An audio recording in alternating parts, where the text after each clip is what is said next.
Good morning, student.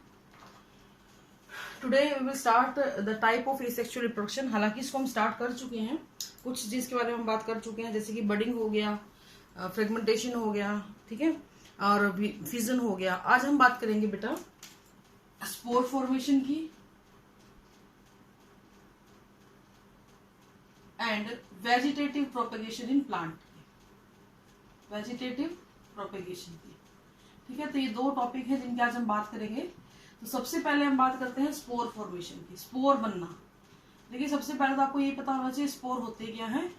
ये motile और non motile structure होते हैं जो जर्मिनेट करके ऑर्गेनिज्म को फॉर्म करती हैं. अगर ये नॉन मोटाइल है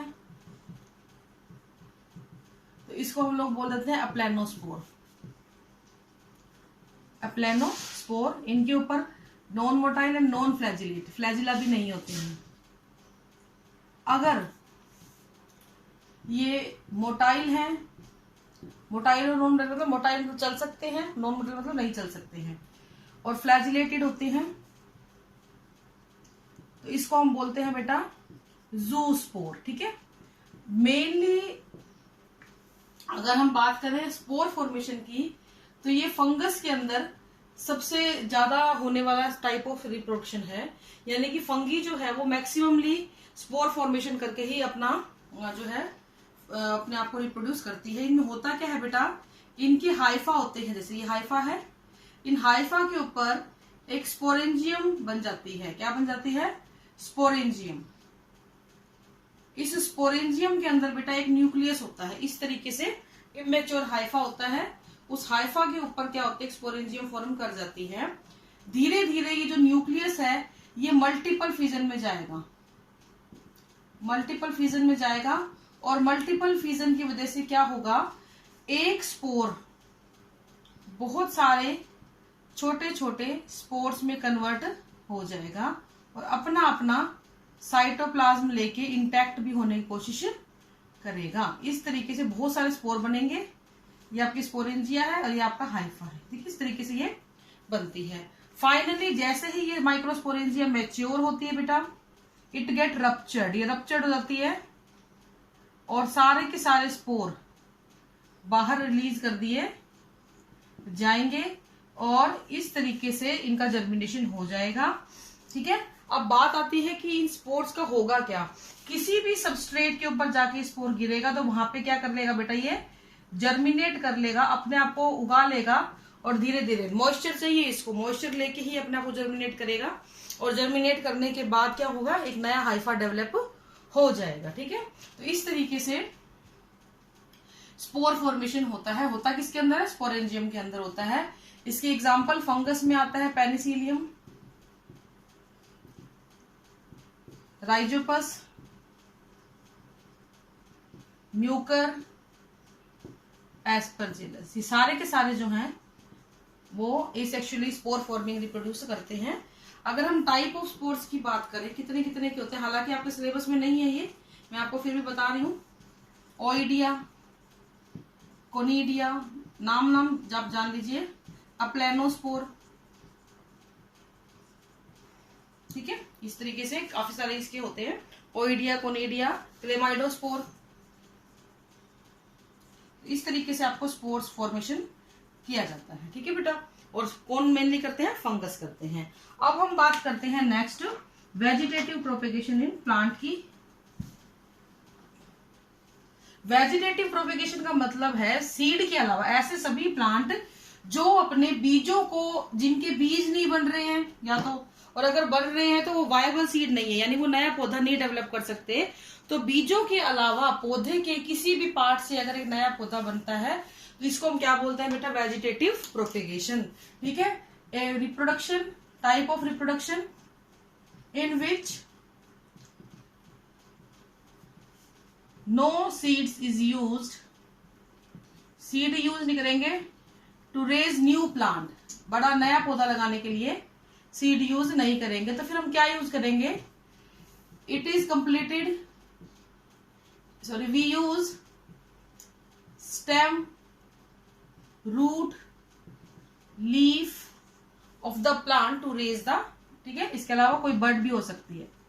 इनको यूज करके हम प्लांट को रेज करते हैं।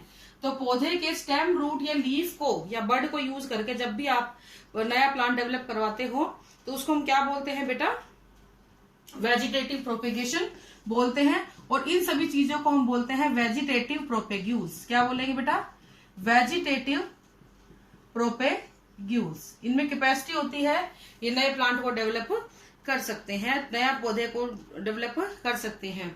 अगर हम बात करें टाइप की वेजिटेटिव प्रोपेगेशन की, तो इसको हमने दो हिस्सों में बांटा हुआ है, नेचुरल और दूसरा होता है बेटा आर्टिफिशियल। आपको ये नाम अच्छे से आते होंगे। आर्टिफिशियल का मतलब जिसमें हम लोग पार्टिसिपेट करें, नेचुरल जो नेचर में मिल रहे हैं। ये तीन तरीके से होता है, by stem, by root, by leaf. Natural वाला तीन तरीके से हो रहा है, यानी कि नेचर के अंदर स्टेम, रूट या लीफ तीनों में से किसी को भी यूज करके नया प्लांट डेवलप किया जा रहा है। Artificial cutting, layering, grafting and plant tissue culture, इन सब की हम बात करेंगे। ठीक है, तो बाय स्टेम में हमारे पास एग्जांपल है राइजोम का, ट्यूबर, कॉम्स और बल्ब। ये चार नाम हैं, ये मॉडिफाइड स्टेम्स के नाम है। राइजोम में आती है आपकी जिंजर और आपकी हल्दी। ठीक है, ट्यूबर में आता है आपका पोटैटो, यानी पोटैटो आपने देखा है कभी आलू का बीज? नहीं, आलू को छोटे छोटे आप कभी ध्यान से देखना, अभी देखना लेक्चर के बाद, छोटे छोटे उसके ऊपर डिप्रेशन होते हैं, उनको काट के लगाया जाता है ट्यूबर्स के द्वारा। कॉम्स में आता है आपका कोलोकेशिया अरबी, और बल्ब का एग्जांपल आता है बेटा आपका अनियन और गार्लिक। ठीक है, तो इस तरीके से ये कुछ मॉडिफाइड स्टेम के एग्जांपल हैं जिनके द्वारा प्लांट जो है वो नया पौधा बनाता है। बाय रूट्स में वी हैव गुआवा। गुआवा कैसे डेवलप होता है? रूट के ऊपर मिलने वाली बड से। ठीक है, बाय द रूट बड। और इसके अलावा ठीक है, इसके अलावा हम लोग बात करेंगे स्वीट पोटैटो की। ये भी किससे वेजिटेटिवली ग्रो करता है? रूट से ग्रो करता है। ठीक है, कौन सी रूट होती है? ये भी मॉडिफाइड रूट होती है, मॉडिफाइड रूट होती है। By leaf most common example अपने छोटी क्लास में पढ़ा है ब्रायोफिल्लम। ब्रायोफिल्लम, पत्थर चट्टा बोलते हैं इसको आप लोग, ब्रायोफिल्लम। ये करता है, लीफ होती है, इनकी नोच पे यहाँ पे प्लांट उग जाता है, और जैसे ही प्लांट जर्मिनेट करके हैवी होता है सॉइल के अंदर गिर के अपने आप को डेवलप कर लेता है। तो बाय लीफ ब्रायोफिल्म। तो ये कुछ एग्जांपल ही पूछे जाते हैं। तो ये स्टेम के एग्जांपल, ये रूट के एग्जांपल और ये लीफ के एग्जांपल। फिर आता है बेटा आपका आर्टिफिशियल मेथड। आर्टिफिशियल मेथड में नाम से आपको थोड़ा समझ में लग रहा होगा कि ये क्या कहना चाह रहे हैं। कटिंग का मतलब क्या होता है? जैसे कि आपने गुलाब को देखा है, गुलाब का बीज किसी ने नहीं देखा, गन्ने का बीज देखा है किसी ने? नहीं देखा है।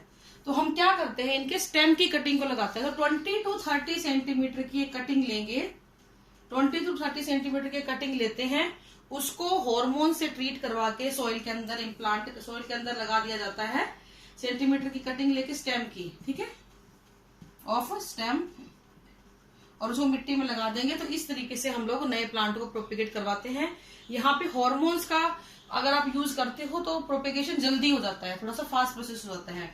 लेयरिंग में हम लोग क्या करते हैं बेटा, फॉर एग्जाम्पल कोई प्लांट है ऐसे, तो हम उसकी किसी एक डाली को पकड़ के उसको कुछ हिस्सों से उसको कुरच देते हैं, मतलब पूरी तरह नहीं काटते हैं, उसको छील देते हैं एक तरीके से, और उस छिले हुए हिस्से को बेटा हम लोग क्या करते हैं, मिट्टी के अंदर दबा देते हैं। छिले हुए हिस्से को हमने क्या कर दिया बेटा, मिट्टी के अंदर दबा दिया।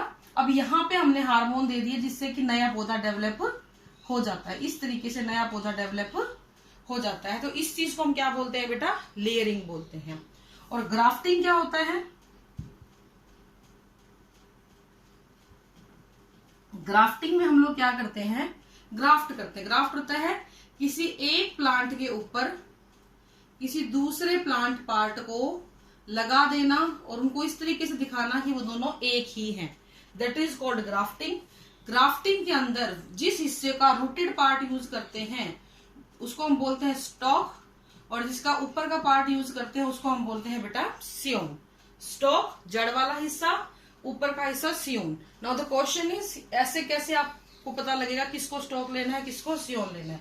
देखो, इनकी कुछ प्रॉपर्टीज होनी चाहिए। सियोन के पास आपके डिजायरेबल कैरेक्टर होने चाहिए। जिस भी कैरेक्टर के लिए आप क्राफ्टिंग करवा रहे हो वो कैरेक्टर कुछ भी हो सकता है, nice flower colour, nice fragrance, nice fruit shape, fruit size, fruit juice, कुछ भी। इसके अलावा ये डिजीज रेसिस्टेंस होना चाहिए, ठीक है, ये प्रॉपर्टी इसके अंदर होनी चाहिए। और अगर हम स्टॉक की बात करें तो इसके पास एक्सटेंसिव रूट सिस्टम होना चाहिए, एक्सटेंसिव रूट सिस्टम होना चाहिए और डीप रूटेड होने चाहिए। डीप रूटेड मतलब इनकी जड़ें काफी गहराई तक फैली हुई होनी चाहिए, तो ये हमें फायदा देते हैं। अब एक चीज ध्यान रखना, इन दोनों को हम लोग बांध देते हैं आपस में ग्राफ्टिंग क्ले से, ग्राफ्टिंग क्ले से, ताकि ये एक दूसरे के साथ अटैच हो जाए। लेकिन पौधे कैसे होंगे? The plant should be dicot, दोनों पौधे डाइकोटिलेडनस होने चाहिए। मोनोकोट प्लांट में कभी भी ग्राफ्टिंग नहीं हो पाती है। अगर ये क्वेश्चन आता है तो आप बताना क्यों नहीं हो पाती है।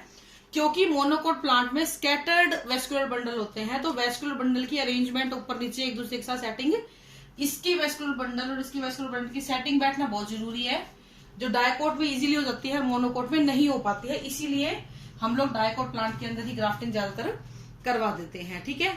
इसके बाद ये हो गया आपका ग्राफ्टिंग का। लास्ट आपका बचता है टिश्यू कल्चर। टिश्यू कल्चर का मतलब क्या हो गया? यहाँ पे वर्ड हालांकि टिश्यू लिखा हुआ है, आप एक सेल भी ले सकते हो, पौधे की किसी एक सेल। फॉर एग्जाम्पल आप एक प्लांट लेकर आए विदेश से, बड़ा अच्छा प्लांट था, लेकिन आते ही उसमें कीड़ा लग गया तो पौधा लगभग सारा खराब होने लग गया। तो हम क्या करते हैं, उसकी जो टिप होती है प्लांट की, वहां से कुछ एक सेल निकाल लेते हैं। उस सेल को या वहां से कोई टिश्यू निकाल लिया या कोई प्लांट का ऑर्गन निकाल लिया, ये तीनों चीजें हो सकती है यूज में। सेल हो सकता है, टिश्यू हो सकता है, प्लांट का कोई ऑर्गन हो सकता है, कोई पार्ट हो सकता है। ऑर्गन तो क्या लिखना है, पार्ट लिख लो इसको। प्लांट का कोई पार्ट हो सकता है, इसको हमने निकाल लिया और उसको हमने क्या किया बेटा, कल्चर मीडियम के ऊपर छोड़ दिया। अब कल्चर मीडियम क्या होता है? ये एक ऐसा मीडियम है जिसमें सारे न्यूट्रिएंट होते हैं जो इस सेल की ग्रोथ के लिए जरूरी है। तो सेल की ग्रोथ हो जाएगी, धीरे धीरे आपको एक ग्रुप ऑफ सेल मिलेगा। क्या मिलेगा बेटा? ग्रुप ऑफ सेल, जिसको आप क्या बोलोगे, कैलस बोलोगे। इस ग्रुप ऑफ सेल की सभी सेल्स को हम अलग अलग मीडियम के ऊपर ग्रोथ करवा देंगे। एक सेल से बहुत सारी बनी, कैलस बन गया। इस अनऑर्गेनाइज ग्रुप ऑफ मास को हमने अलग अलग जगह पे मीडियम पे ग्रो करवा दिया। आपको धीरे धीरे छोटे छोटे प्लांटलेट मिलेंगे। इन प्लांटलेट्स को आप फील्ड के अंदर ले जाएंगे, इनकी हार्डनिंग करवाएंगे और धीरे धीरे आपको रिजल्ट मिलना शुरू हो जाएगा। तो टिश्यू कल्चर का मतलब जब प्लांट के किसी भी पार्ट को यूज करके आप नया पौधा डेवलप कराते हैं तो उसको हम बोलते हैं प्लांट टिश्यू कल्चर। यहाँ पे न्यूट्रिएंट मीडियम की महत्व बहुत ज्यादा होता है। तो बेटा आपका ये ए सेक्सुअल रिप्रोडक्शन यहाँ पे खत्म हो गया है। Tomorrow we will discuss sexual reproduction. Thank you, have a nice day.